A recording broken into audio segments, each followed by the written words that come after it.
Indo British advanced pain clinic, నొప్పి మాయం, surgery దూరం. For appointments 9155515563.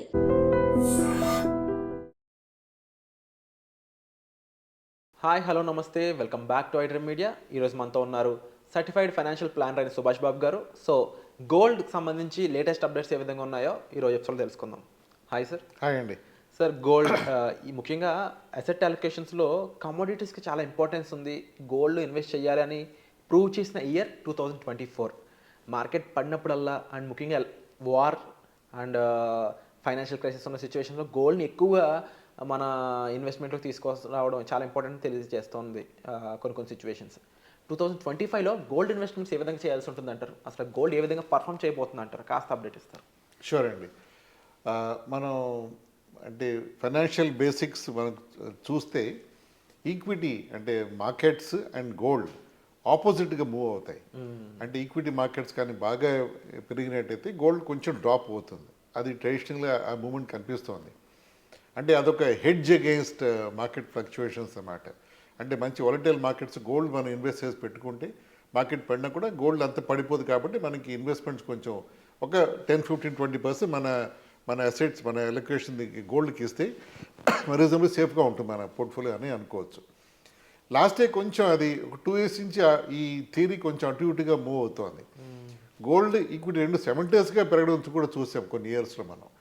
దానికి కారణం ఏంటంటే మన యూఎస్ డాలర్ మనకి గోల్డ్కి చాలా స్ట్రాంగ్ సంబంధం ఉంటుంది. యూఎస్ డాలర్ బాగా స్ట్రాంగ్గా అయిపోవడం, సో దేర్ఫోర్ గోల్డ్ ప్రైసెస్ కూడా పెరగడం, దాంతో డిమాండ్ కూడా పెరగడం, వాట్ ఎవర్ ఇట్ ఈస్, దానివల్ల మనకి గోల్డ్ ప్రైసెస్ చాలా పెరిగాయి గత 2 yearsగా కూడా. ఆ పెరగడంతో రిటర్న్స్ చాలా వచ్చాయి. సో ఈక్విటీ మార్కెట్స్ పక్కన పరిగెడుతున్నాయి, గోల్డ్ కూడా బాగా పరిగెడుతుంది. కానీ ఇప్పుడు ఒక 1 to 2 monthsగా చూస్తే గోల్డ్ కొంచెం యావరేజ్గా మూవ్ అవుతుంది. ఈ ఏడాది గోల్డ్ చూసే మార్కెట్ ఒపీనియన్ ఎలా ఉంది అంటే 8 to 10% ఈ ఏడాది మనం రిటర్న్ ఎక్స్పెక్ట్ చేయొచ్చు గోల్డ్ ఇన్వెస్ట్మెంట్స్లో. అంటే ఫ్యూచర్స్లో గోల్డ్ ఆ పొజిషన్ తీసుకుంటే ఒక 8 to 10% ఎక్స్పెక్ట్ చేయొచ్చని మార్కెట్ అనలిస్ట్ వ్యూ ఉంది. సో ఈక్విటీస్ అంటారా, మరి last year about 25-30% equity markets last year perform చేసే ఇండియన్ ఎకానమీలో. అదే సిచ్యువేషన్ 10%-50% గోల్డ్ చేసింది. ఈ ఏడాది కూడా ఈక్విటీ 25-35 కంటే ఎక్కువ ఉండే అవకాశం ఉంది. Gold could be around 7 to 10% move అవుతుంది. సో అసెట్ అలొకేషన్లో ఒక ఇన్వెస్ట్మెంట్ బాస్కెట్లో గోల్డ్ ఒక 15-20% అట్టి పెట్టుకోవడం ఎప్పుడు మంచిదే. అది కూడా ఇన్వెస్ట్మెంట్ గోల్డ్, జ్యువెలరీ గోల్డ్ కాదు. ఎక్కువ మంది ఇక్కడే అంటే కన్ఫ్యూజ్ కాదేమో సార్. బహుశా ఇది వాళ్ళు ఇంటెన్షన్ కూడా చేసి ఉండొచ్చేమో. అంటే 22 carats versus pure gold 24 carats, ఏది కరెక్ట్ ఇన్వెస్ట్మెంట్ అంటారు? But most of the Indians ఎక్కువ పెట్టేది ఆర్నమెంట్స్లో 22 carats. దీనిపై మీ ఒపీనియన్ ఏంటి? అంటే అది మన India is the largest consumer of gold in the world. India మన consumption is more towards our jewellery and పెళ్ళిళ్ళు సీజన్ అప్పుడు బాగా గోల్డ్ పర్చేస్ ఎక్కువ జరుగుతూ ఉంటుంది.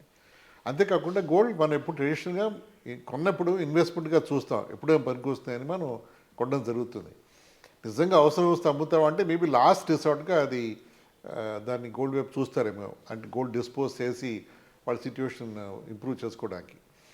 సో వెస్టర్న్ మార్కెట్స్కి మనకి కంపేర్ చేసుకుంటే మనం కొంచెం ఇంకా సెంటిమెంటల్గా ఉన్నాం కాబట్టి మనకి ఆర్నమెంటల్ గోల్డ్, జ్యువెలరీ గోల్డ్ మనకి ఎక్కువ ఉంటుంది నా ఉద్దేశం పర్సనల్గా. యాక్చువల్ డేటా నాకు పూర్తిగా అవగాహన లేదు. సరే, మీ ఇన్వెస్ట్మెంట్ గోల్డ్ అన్నప్పుడు అది గోల్డ్ బిస్కెట్స్ అని వస్తాయి. సో లేకపోతే ఈటీఎఫ్ అంటే వర్చువల్ గోల్డ్ కొన్ని ఇన్వెస్ట్ చేసుకోవచ్చు.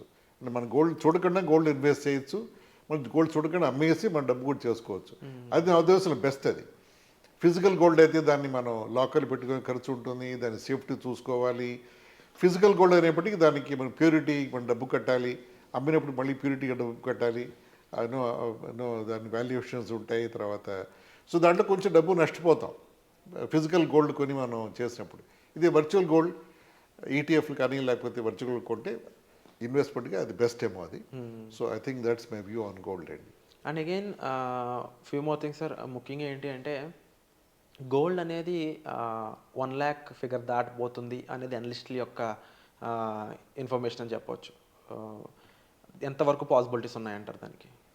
దానికి ఒక లిమిట్ లేదు. అంటే 1 lakh అది ఒక నోషనల్ ఫిగర్, అది దాటేస్తే మనం వరల్డ్ కప్ గెలిచిన ఫీలింగ్ కాదు, కానీ అంటే ఎప్పుడో ఒక మార్క్ బెంచ్ మార్క్ దాటుతూనే వస్తుంది. అలాగే ఈక్విటీస్ కూడా సెన్సెక్స్ 1 lakh టచ్ అయిపోతుంది వెరీ సూన్ అని వింటూ ఉంటాం మనం. 1 lakh టచ్ అయితే వాట్ నెక్స్ట్, అప్పుడు 2 lakhsకి వస్తాం మన థాట్స్లో మనం.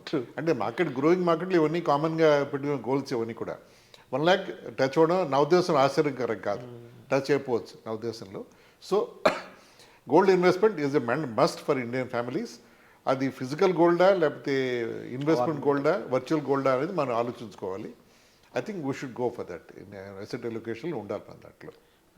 In case as a CFA చెప్పండి సార్, మామూలుగా ఎంత పర్సెంటేజ్ మీరు కమోడిటీస్కి ఇస్తారు ఇన్ యువర్ వ్యూ జనరల్గా? కమోడిటీస్ అంటే ఎంసీఎక్స్ లేకపోతే కమోడిటీ ఎక్స్చేంజ్ విషయం పక్కన పెడితే గోల్డ్ విషయం కమోడిటీగా మాట్లాడుకుంటే 15-20% పెట్టుకోవచ్చు గోల్డ్లో మనం, నా ఉద్దేశంలో. అండ్ మోర్ లిక్విడిటీ అనేది దీనికి మనం చూస్తూ ఉంటాము. అండ్ ఇంకా చాలామంది హౌస్ హోల్డ్స్ చాలా ఆర్నమెంటల్ గోల్డ్ క్యారీ చేస్తూ ఉంటారు. లాంగ్ టైంలో గోల్డ్ ఈటీఎఫ్స్ ఇచ్చేది కానీ లేకపోతే ఫిజికల్ గోల్డ్ అయిన 24 క్యారెట్స్ బిస్కెట్స్ ఇచ్చేది కానీ కంపారబుల్లీ చూసుకున్నప్పుడు ఎక్కువ వేరియేషన్ ఉంటుందంటారా ఆర్నమెంటల్ గోల్డ్కి? ఉండదండి. ఆర్నమెంటల్ గోల్డ్లో కొంచెం తగ్గుతుంది, ఎందుకంటే దాంట్లో దాని ఇది ఉంటుంది కదా ఖర్చు, దానికి మనం వాళ్ళకి ఇచ్చే డబ్బు కట్ చేస్తారు వాళ్ళు.